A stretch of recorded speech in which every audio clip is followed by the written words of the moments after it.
ఇవాల్టి నుంచి parliament budget సమావేశాలు ప్రారంభం కానున్నాయి. ఉదయం 11 గంటలకు రాష్ట్రపతి ప్రసంగంతో ఉభయ సభలు ప్రారంభమవుతాయి. ఆ తర్వాత కేంద్ర ఆర్థిక మంత్రి నిర్మలా సీతారామన్ సభలో 2024-25 ఎకనామిక్ సర్వేను ప్రవేశపెడతారు. రేపు బడ్జెట్ను ప్రవేశపెట్టనున్నారు. ఇక ఈ బడ్జెట్ సమావేశాలు 2 విడతలుగా జరగనున్నాయి. ఇవాల్టి నుంచి ఫిబ్రవరి 13 వరకు మొదటి విడత, మార్చి 10 నుంచి ఏప్రిల్ 4 వరకు రెండో విడత ఉంటుంది. ఇక నిర్మలా సీతారామన్ బడ్జెట్ను ప్రవేశపెట్టనుండడం ఈ వరుసగా ఇది 8వ సారి. ఢిల్లీ నుంచి మా రిపోర్టర్ మదర్ మరిన్ని వివరాలు అందిస్తారు. మదర్, పార్లమెంట్ బడ్జెట్ సమావేశాల అప్డేట్స్ ఏంటి? చంద్రిక, ఇవాటి నుండి బడ్జెట్ సమావేశాలు ప్రారంభమవుతున్నాయి. బడ్జెట్ సమావేశాలను ప్రారంభిస్తూ రాష్ట్రపతి ప్రసంగం ఉంటుంది. మొదట 11 గంటలకు రాష్ట్రపతి ప్రసంగం ఉంటుంది. కేంద్ర ప్రభుత్వం తయారు చేసినటువంటి నోట్ని ఆమె చదువుతారు. ఈరోజు 11 ఏళ్లుగా ఎన్డీఏ ప్రభుత్వం సాధించినటువంటి విజయాలు కావచ్చు, దేశవ్యాప్తంగా అమలవుతున్నటువంటి సంక్షేమ పథకాలు కావచ్చు, అలాగే ప్రభుత్వ లక్ష్యాలు రాష్ట్రపతి ప్రసంగంలో ఉండబోతున్నాయి. వికసిత్ భారత్ దిశగా అడుగులు వేస్తుంది భారత ప్రభుత్వం అంటూ కూడా దానికి సంబంధించినటువంటి కీ నోట్ అడ్రస్లో ఉండబోతుంది. 2047 కల్లా భారత్ అభివృద్ధి చెందిన దేశంగా తీర్చిదిద్దాలనేటువంటి లక్ష్యాలు అనేది కూడా ప్రస్తుత కేంద్ర ప్రభుత్వం పెట్టుకుంది. ఆ దిశలో కేంద్ర ప్రభుత్వం తీసుకునేటువంటి నిర్ణయాలు కావచ్చు, అలాగే కొన్ని కొత్తగా తీసుకొచ్చేటువంటి అంశాలకు సంబంధించి కూడా ఈ అడ్రస్లోనే పొందుపరుస్తారు.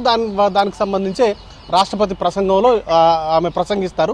ఇక దానికంటే ముందు సెషన్ స్టార్ట్ అయ్యే ప్రతిసారి కూడా 10:30కు ఆ ప్రాంతంలో ప్రధాని నరేంద్ర మోడీ మాట్లాడతారు.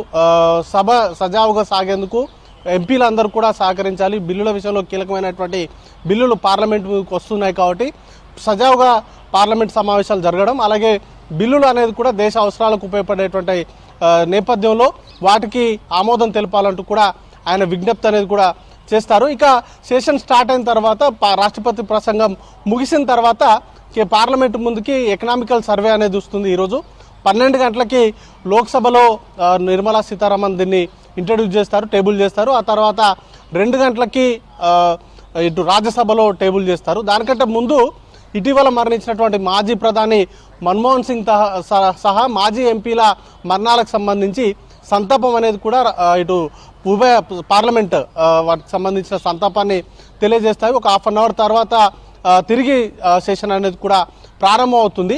అయితే రేపటి నుంచి జరిగే పార్లమెంట్ సెషన్ పైన పూర్తి స్థాయిలో దేశ ప్రజలందరూ కూడా చాలా ఆసక్తిగా ఎదురు చూస్తున్నారు. బడ్జెట్లో ఎలాంటి హామీలు, ఎలాంటి వరాలు ఉండబోతున్నాయి, వేతన జీవులకు ఏమన్నా భారం తగ్గించేలాగా, ఉపశమనం కలిగించేలాగా ఏమన్నా నిర్ణయాలు ఉంటాయా, లేకపోతే మధ్యతరగతికి ఉపశమనం కలిగించేలాగా నిర్ణయాలు ఉంటాయా, వీటన్నింటిపైన కూడా అందరూ కూడా చాలా ఆసక్తిగా ఎదురు చూస్తూ ఉన్నారు. రేపు ఉదయం 11 గంటలకు నిర్మలా సీతారామన్ బడ్జెట్ అనేది కూడా ప్రవేశపెడతారు. దానికంటే ముందు క్యాబినెట్ భేటీ ఉంటుంది. అంతకంటే ముందు రాష్ట్రపతిని కలిసి క్యాబినెట్కి ఆమోదం అనేది కూడా బడ్జెట్కి ఆమోదం అనేది కూడా తీసుకుంటారు.